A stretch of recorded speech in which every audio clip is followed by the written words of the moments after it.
Welcome back to the Weekly Huddle YouTube channel. I am Owen, and today I'm hitting you with my second ever Iceberg video. This one I've been working on for a long time. I made the list a couple months ago, but it is now about a month away from the 2022 draft. It is 3:15 a.m.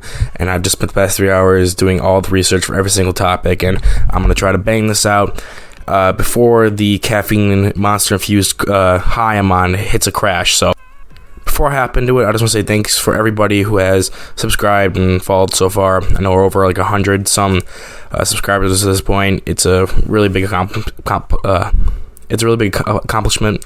and also I want to say thank you to everyone who's gone over and supported the Dynasty Index over with Keel Pro 88.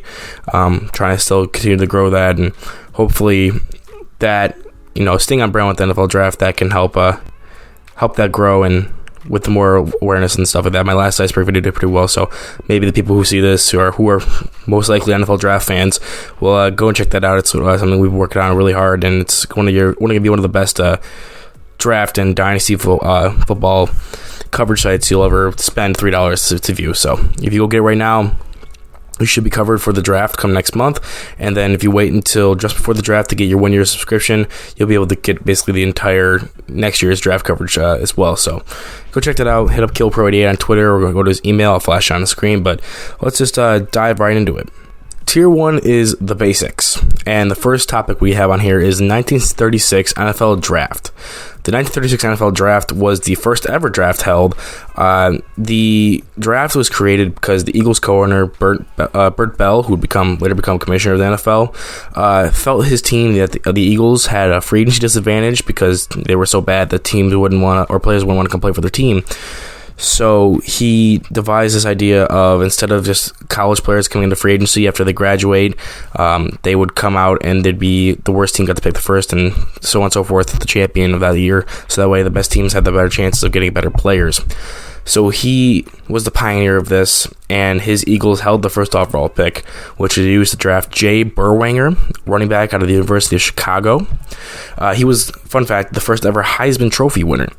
And he originally wanted a contract that would pay him $1,000 a game. Again, this is 1936 money. And when the Eagles owner wouldn't give him that, he was traded to the Bears.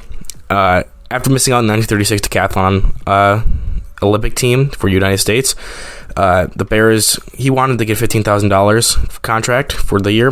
The Bears wouldn't offer any more than $13,500. So he decided to quit football entirely and go work in a rubber company, and been part-time coach for the University of Chicago. He would later admit that it was a mistake not to take that contract. But yeah, so the first ever draft pick in the NFL's history never played a down of NFL football. So I found that interesting. Also, that he was the first ever Heisman pick. So gigantic college football star, real groundbreaker in multiple categories, and then just quit football because he didn't get paid enough. Our next topic is Mr. Irrelevant. Mr. Irrelevant is the name given to the last player drafted in the official draft. So the first ever one was in 1976, and it was Kelvin Kirk, wide receiver. Pittsburgh Steelers drafted him at the 487th pick in round 17. We'll get back to him later and Mr. Irrelevant in general in a little bit. But yeah, it's just something that's celebrated every year for the last player drafted in the league. They always have somebody come on stage and announce it, and they attach some charity things to it and some stuff. They give the guy some stuff. Well, yeah, like I said, we'll get into it more down the Iceberg. The Combine is a week-long event that just previously happened. Usually happens in February. Now with the league year added an extra week, there's going to be it's probably going to be more than in March time, so it just happened the first week of March this year. It is a area where prospects can go and they'll be tested, where all teams and media and viewers can go and watch these prospects run like 40-yard dashes, do the bench press, 20-yard shuttles, 3-cone drills, stuff like that, do interviews, and all those kinds of things.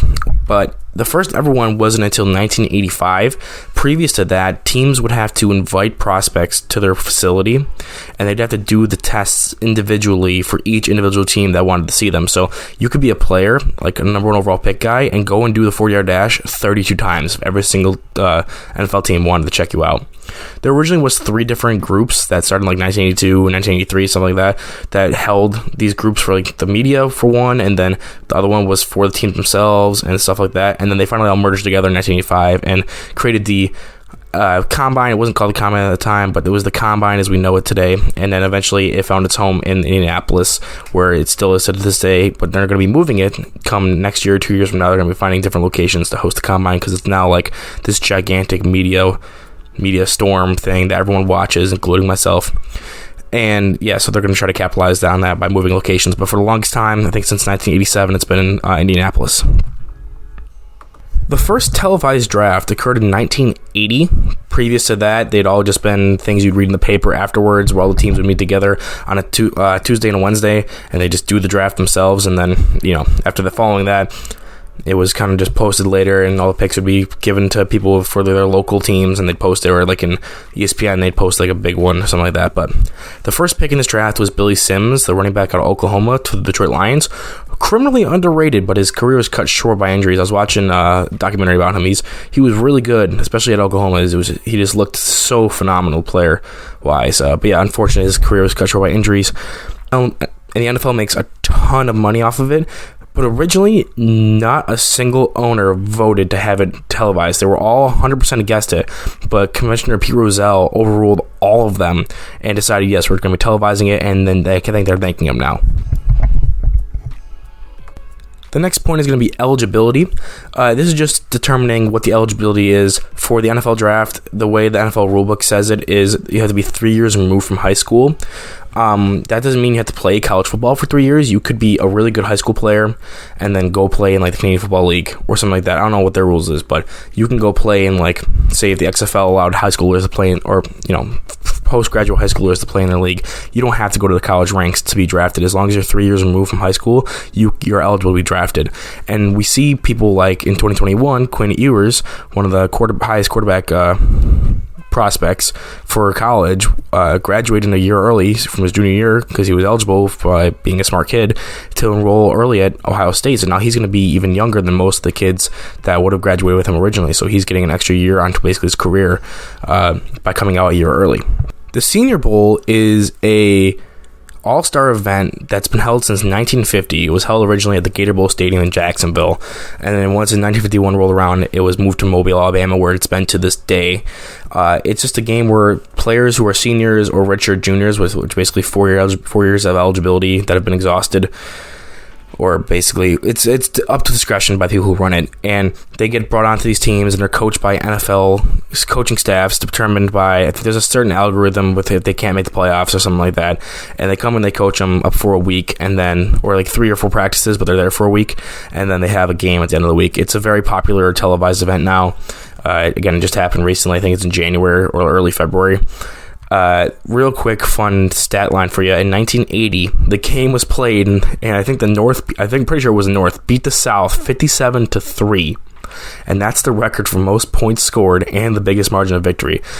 For reference, this year's Senior Bowl was 20-10 for the national team, which was coached by New York Jets. So a 57-3 score is kind of ridiculous, and I wish I would have been there. I think there was another one.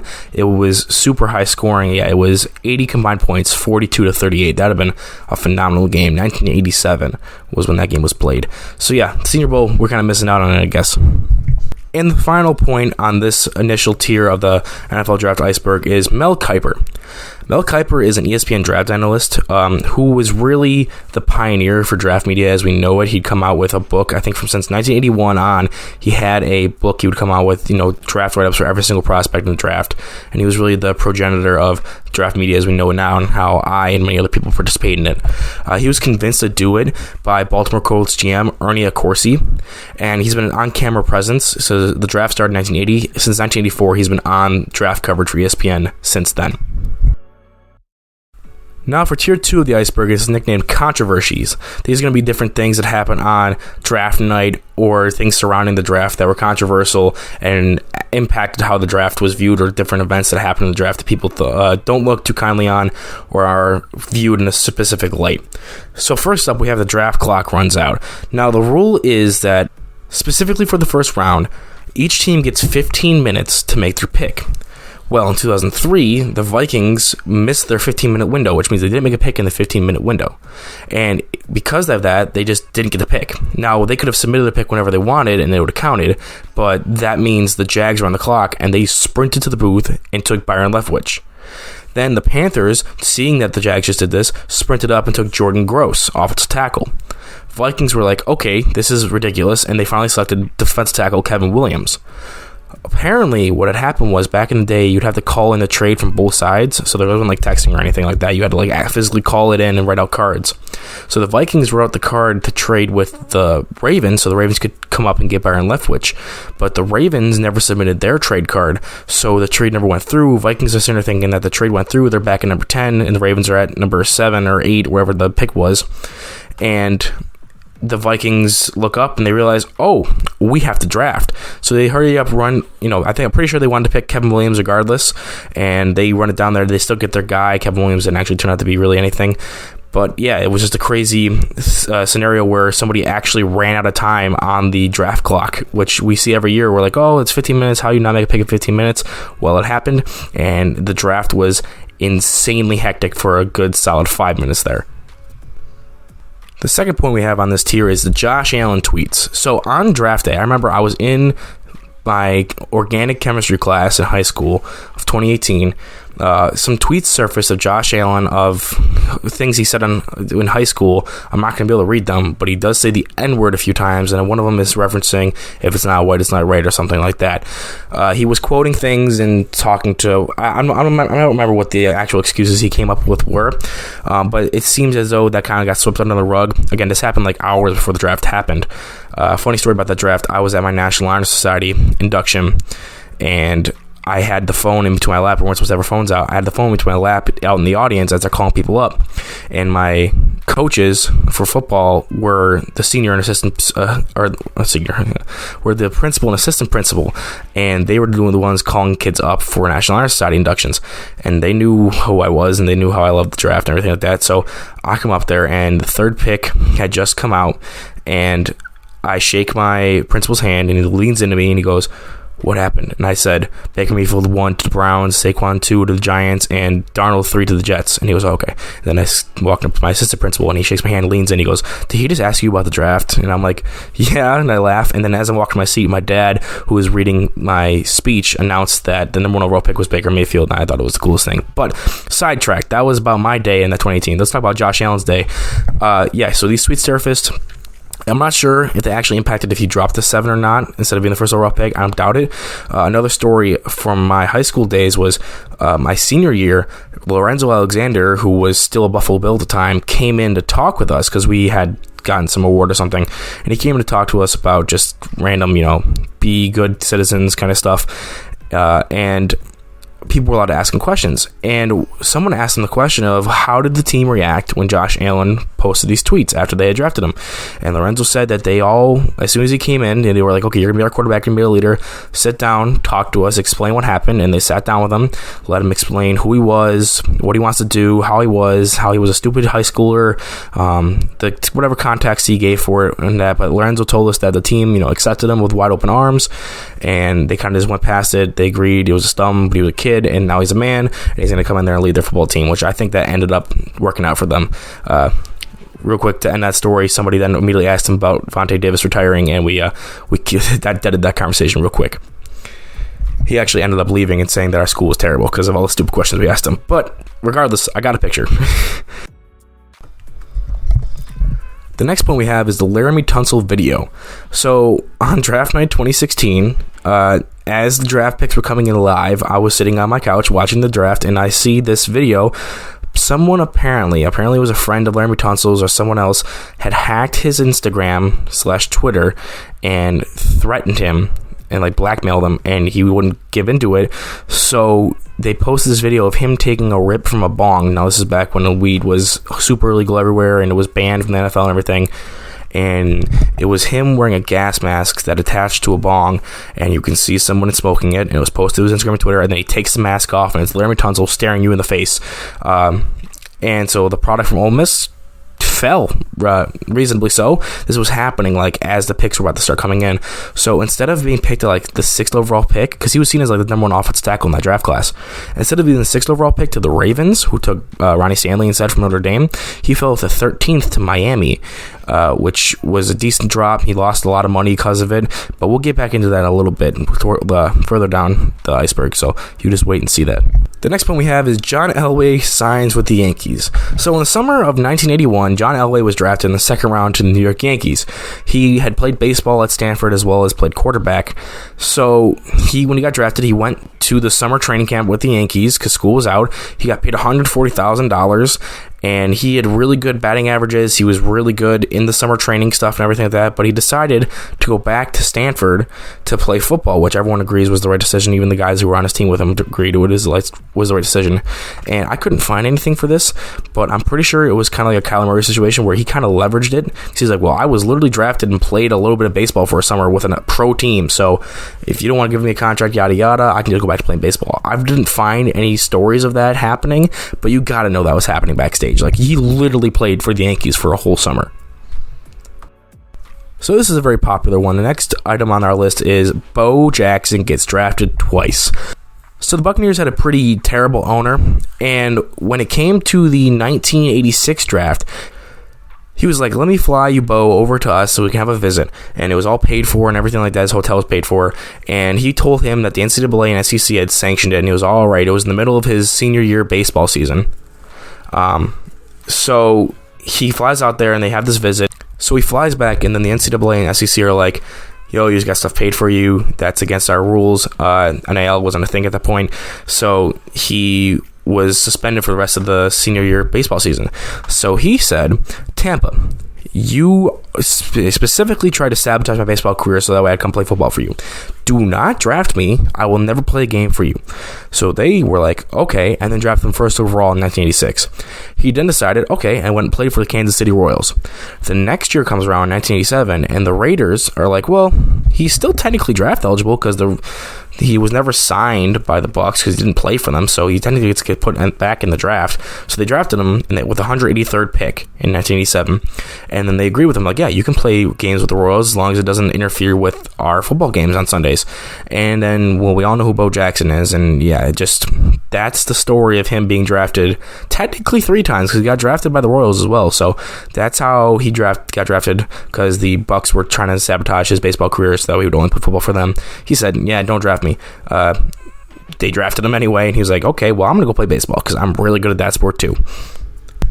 Alright, our second and last point on this tier is the Chargers-Giants swap Hall of Fame quarterbacks. And don't come at me, they're both Hall of Fame quarterbacks. That's not what we're arguing here. Eli Manning was the number 1 overall pick in 2004. Manning was drafted by the Chargers. Apparently, according to him, he knew that the reputation of the organization was bad. The whole Ryan Leaf saga just happened in 1998, and then Drew Brees had a rough few seasons to begin with of his career. So he was like, okay, if the Chargers draft me, I'm not playing for them. He told them that. They drafted him anyway. He walked up to him and was like, I'm not playing for you. So Manning was then traded for, I believe it was 4th overall pick, Phillip Rivers, who was drafted by the New York Giants. Manning was given to the Giants, and the Chargers got Rivers, a 2004 third-round pick who became kicker Nate Kading, I think his name is, a 2005 first, Sean Merriman, and a 2005 fifth-round pick they traded away. So they basically flipped Manning for Rivers and Sean Merriman. I mean, they didn't get any Super Bowls out of it, but, there wasn't a much drop-off in the quarterback quality there, if not an upgrade. Plus, you get Sean Merriman, so that was the really weird random trade that one quarterback was like, yeah, you drafted me 1st overall, thanks, and all that, but I'm not playing for you. You're not a good organization, so trade me. And then they were like, well, okay, we'll just go with the next best quarterback then. And then, of course, also the draft class had Ben Roethlisberger in it, so they could have really gone either way with that. So that's just it's just a really odd story that I always found weird, and finally had to look into it because I just never understood the semantics of it and why it actually happened. But now I know, and it's still not any less weird. And final point on this tier is going to be Mel Kiper versus Bill Tobin. So, picture the scene. It's a 1994 NFL draft. The Colts have only Jim Harbaugh on their roster. GM Bill Tobin drafted Jim Harbaugh back when he was the GM of the Bears, and Harbaugh is the only quarterback on the Colts roster. Mel Kiper has been covering the draft now for 10 years, and he has his book out, and all of the NFL GMs and executives secretly hate him because he's on TV talking about what they should and shouldn't do, criticizing their picks like he knew what they were doing. And the Colts take Marshall Faulk, second overall, and then I can't remember what the quarterback's name was that went third overall to Washington, but then Trent Dilfer starts to fall, and the Colts trade up from 7th to 5th, and everyone's like, okay, here it goes. This is going to be Trent Dilfer getting drafted right here. And then the Colts take Trev Alberts, linebacker out of Nebraska. Don't worry, he doesn't become anything, but Mel just explodes. What? You got a problem with this move? I think it's a typical Colt move. I mean, here's a team that needed a franchise quarterback to pass up a Trent Dilfer when all you have is Jim Harbaugh. Give me a break. That's why the Colts are picking second every year in the draft, not battling for the Super Bowl like other clubs in the National Football League. And then, after that happens, Bill Tobin gets sat down and interviewed, and he, quote, lets the Irish get to him. Well, I don't know if that's his actual quote, but you know what I mean. He gets a little heated. Well, you know, we got a guy up there. Who in the hell is Mel Kiper, in a way? I mean, here's a guy that criticizes everybody, whoever they take. He's got the answers to who you should take and who you shouldn't take. In my knowledge of him, he's never ever put on a jockstrap. He's never been a coach. He's never been a scout. He's never been an administrator.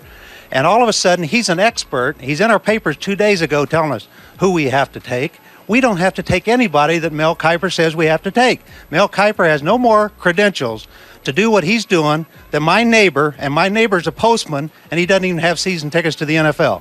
And they go a little back and forth here and there in the media, and it was really, you hear other GMs say like they respected him and things like that because everyone was thinking he just got on the TV and said it because Mel Kiper was just so brutal with the Colts. And yeah, Trent Dilfer is Trent Dilfer, Marshall Faulk is Marshall Faulk, Trev Alberts didn't amount to anything, but Jim Harbaugh did lead the Colts to the AFC Championship game in a few years, so it didn't matter all in all, and I'm pretty sure both of them, Bill Tobin and Mel Kiper, were wrong in this scenario because Trev Alberts sucked and Jim Harbaugh was a good Colts quarterback. So yeah, I still defend both the sides to this day, and I just think it's hilarious. Okay, so Tier 3 is called It Gets Crazy.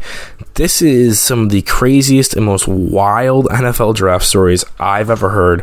I found it on a really dingy old ESPN site, and I just had to read some of these because they're ridiculous.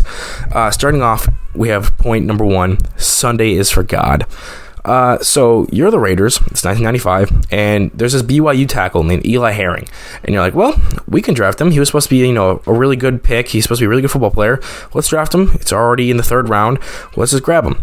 Despite Eli having gone to every single team saying, I do not want to play football, and they draft him anyway, and he does not. He leaves a 3-year, $1.5 million contract on the table because he was very religious. He went to BYU. I'm pretty sure he was a Mormon. And he did not want to work Sundays because it was against God. So he refused to play for the NFL, did a retreat, came back, and now he's a high school teacher and a high school coach and has 7 children, enough to rival Phil Rivers. So the Raiders got rejected for God, basically.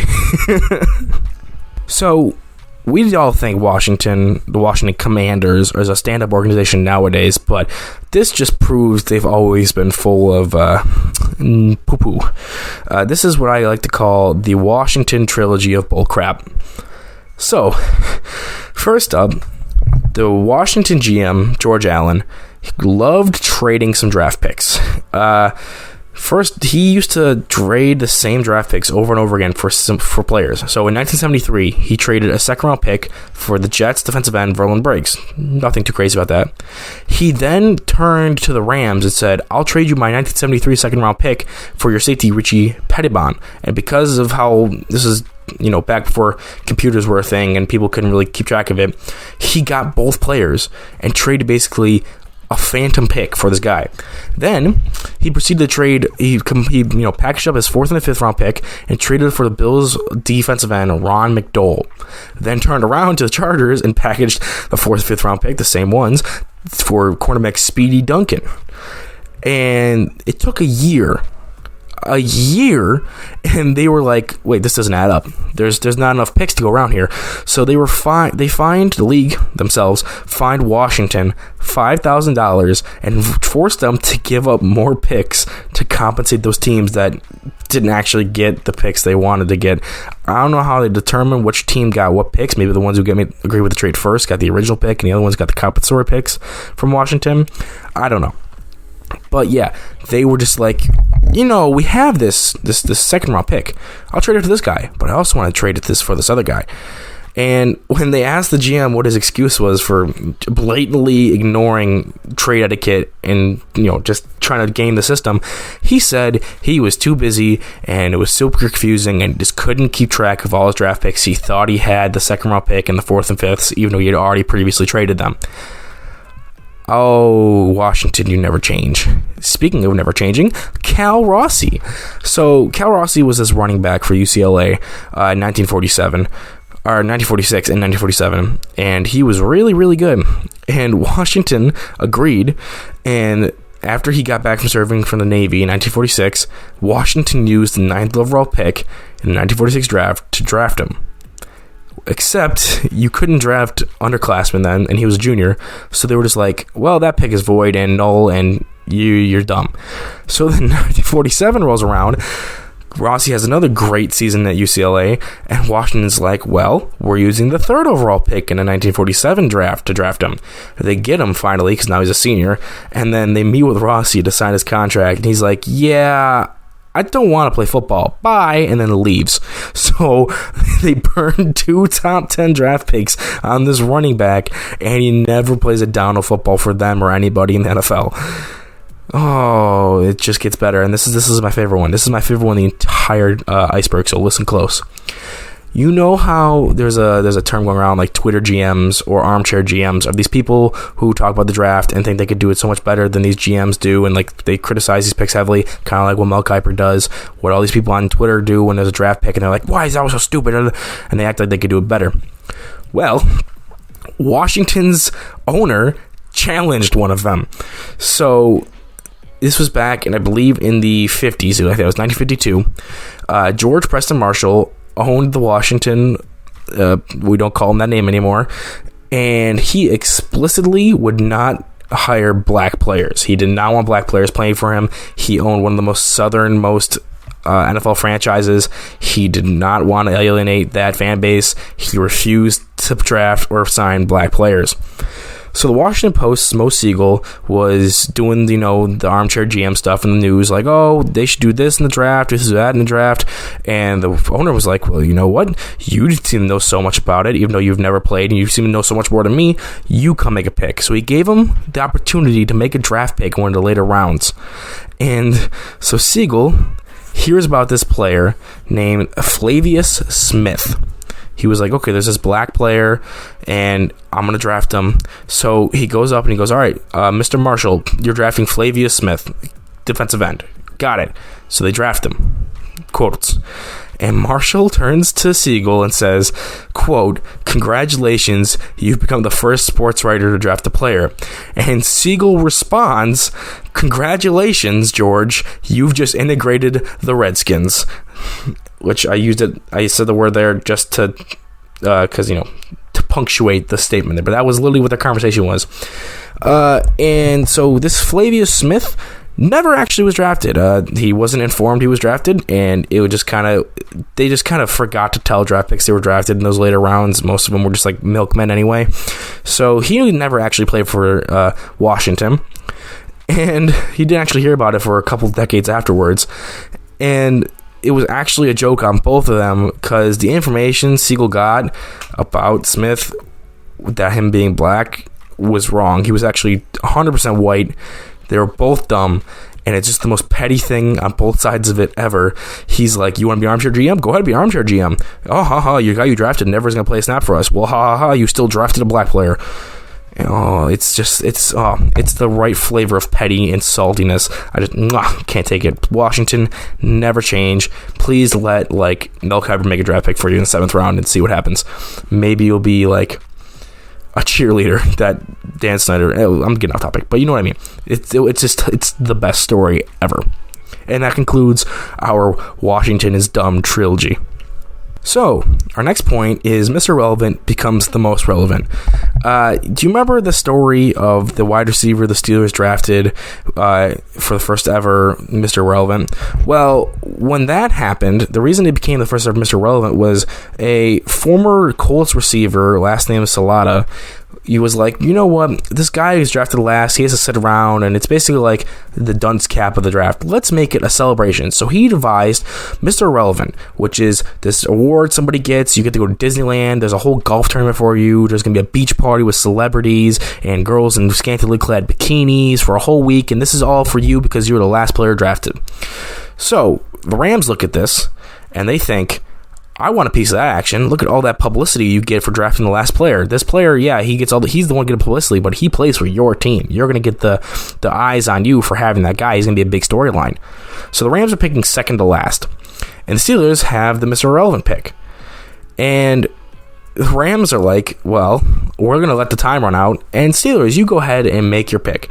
And then Steelers, who also wanted this attention that Mr. Relevant was now getting, were like, no, I insist, you go. And they just did this back and forth for a solid couple of minutes where they were just like, both teams ran out of time. The next one would start, they'd run out of time. The next one would start, they'd run out of time. And we'll just go back and forth. And the last two picks of the draft were never made. So Pete Rozelle comes in and says, damn it, the Rams, you got your original pick, make it. And the Steelers get the last pick. And this became known as a Salata rule, which where the second to last team can't purposely wait the clock out to get Mr. Relevant to boost their ratings. You have to make your pick. The timer basically doesn't exist at that point, so teams just kind of ignore it at this point. And the Steelers technically won the battle and made Mike Allman Mr. Relevant for that year. And Mike Allman didn't end up being anything, and I doubt the publicity was worth it. But it's hilarious to think about this back and forth contest of, no, I want the worst guy in the league, worst guy in this draft. No, I want the worst guy that could be picked in this draft because he's the last pick, because he's going to go have pictures on the beach with Sports Illustrated models. And they just go back and forth until the commissioner's like, okay, kids, break it up. Jimmy, I love you more. Go ahead and make your pick. It tickles my funny bone. And I don't know if it's because it's almost 4 a.m. or because it's actually that funny. Okay, for the second last point on our third tier, we have a movie star gets drafted. So the Falcons were picking in the 1972 draft, and it was the 17th round, and they were like, we don't really have anybody we want to grab here. It's the 17th round. We're not really doing anything. So we select, and they walked up, and they were like, I said, quote, here we go, quote, do we want the roughest, toughest SOB in the draft? And then call up the NFL and announce, Atlanta picks John Wayne of Fort Apache State. Fort Apache was a movie John Wayne directed. The funny thing was, John Wayne was actually a pretty good football player for the USC Trojans in the 1920s, and the NFL was like, you want to draft like 50-year-old John Wayne? And they're like, yes, we do. We've had one winning season before this draft, but we want to draft John Wayne. And the NFL's like, oh, okay. And then they disavowed it, and it was never talked about again. So, yeah, John Wayne was almost drafted by the Atlanta Falcons. And maybe if they had him somewhere in their record book, the butterfly effect would have happened. They would not lose that Super Bowl because John Wayne played a snap for the Atlanta Falcons. So you remember about that story where the guy was drafted by the Washington Reporter but didn't find out who was drafted for like years later? That brings us to our final point with Norm Michael. Norm was a fullback for Syracuse, and the Eagles wanted him to be just a fullback in their offense. They really needed one, so they grabbed him in the 18th round of 1944 draft. Now, this was middle of World War II draft. Things were crazy. Technology was awful. I think everyone had pudding for brains at this point with all the stories from the pre-1980 drafts.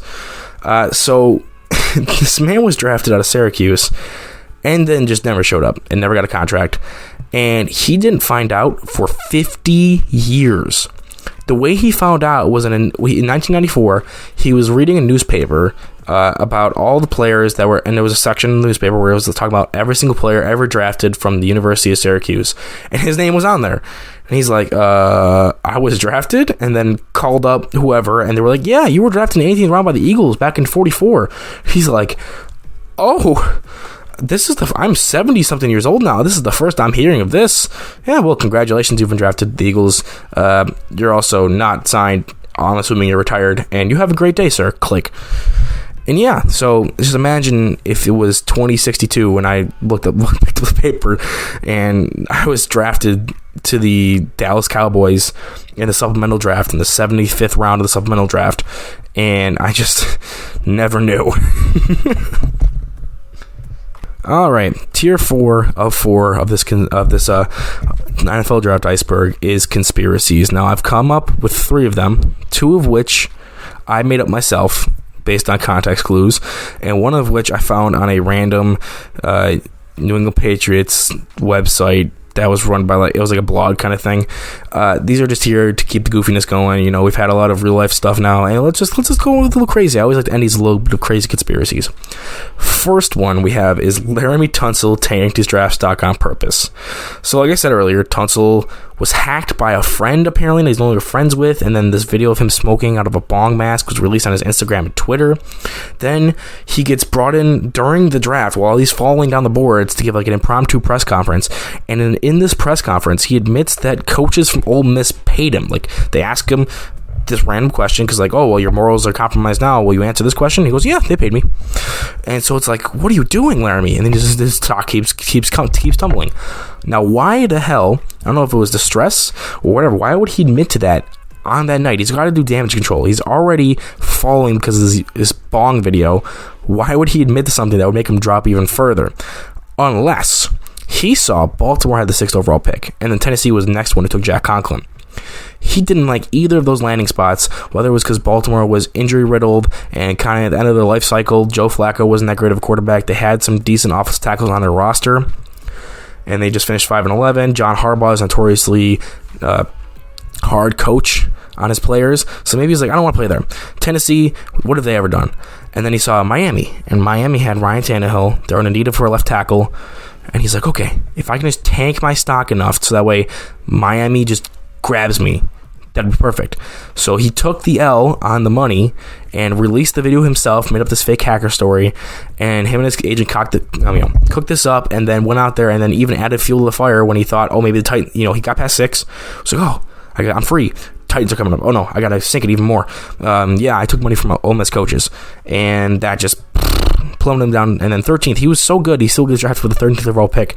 Maybe he just wanted to be in the Miami beach weather with a good young quarterback they had in Ryan Tannehill. They just drafted Devontae Parker the year before. They had one more win than the Ravens, and maybe he just thought they were going to be a better team overall, and that's why Laramie Tunsil did this to himself. Second to last one of this entire iceberg, and this is the one I got from the Patriots blog thing. Never knew this happened, and they themselves admit it's dumb. But the more I read about it, it is dumb, and the compensation isn't really worth it. But Andy Reid and Bill Belichick conspired to screw the Jets. Now, this whole conspiracy comes around because people are questioning what the hell happened in the 2011 draft.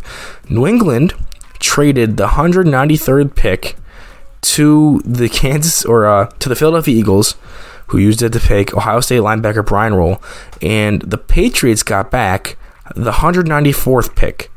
So the Eagles literally just moved up a spot and said, we'll just give you the pick that's after. Nothing was exchanged. They went from 194 to 193 in the same draft.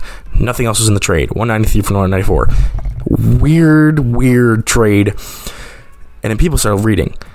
And in that free agency period, the Jets and the Eagles are both going after Nnamdi Asomugha, the cornerback, and the Eagles didn't sign him right away. It took them a little bit. So this person surmises that they waited, so that way the Jets were sitting there waiting for him. Maybe he'll pick us over the Eagles, and then he signs his record-breaking deal with the Eagles late into free agency. So the Jets have now missed their chance on every other cornerback in free agency to pair with Antonio Cromartie. They now have jacked up the cornerback prices for when they have to re-sign Cromartie in the next offseason. They missed out on Asomugha, who didn't end up being that good anyway. And then in the same free agency period, The Jets ended up signing Giants wide receiver Plaxico Burress, but it was rumored that the Eagles were also in on it, so this person surmises the Eagles then jacked up the price on Burress by putting in a bid for him that was slightly more than the Jets, so the Jets had to pay more money for Plaxico Burress, who wasn't seen to be that great of a receiver anyway, but still got $3 million. So this conspiracy theory is saying that the Jets allowed the Eagles to move up one spot because Bill Belichick's friend Andy Reid helped him screw the Jets in the smallest amounts of ways, and his repayment is to get one higher spot on the draft order. Now, they asked both coaches about this immediately after it happened, and they said, oh, it was just for fun, we're friends, but like, I don't know, all of those things add up, and I mean, like, it's such a small payment, but it's such a small, the pegging of the Jets was like, the little needling they did to him wasn't of great gain. I mean, no, both picks, the Eagles pick and the Patriots pick, both of them amounted to nothing. But, like, maybe that was, like, their small little payment for just pissing the Jets off. And I just think that's hilarious to think about. And finally, this is a conspiracy theory I've personally thought of since 2019, around there. My father, big Bills fan, been a Bills fan since he was born in 1968, remembers back in 1985 when the Buffalo Bills had the number 1 overall pick. Now, you may remember that they used that on Bruce Smith, edge rusher out of Virginia Tech. Now, the NFL was competing with the USFL at that time. The USFL and NFL both made Bruce Smith number 1 overall picks that year. Obviously, the Buffalo Bills was the one from the NFL.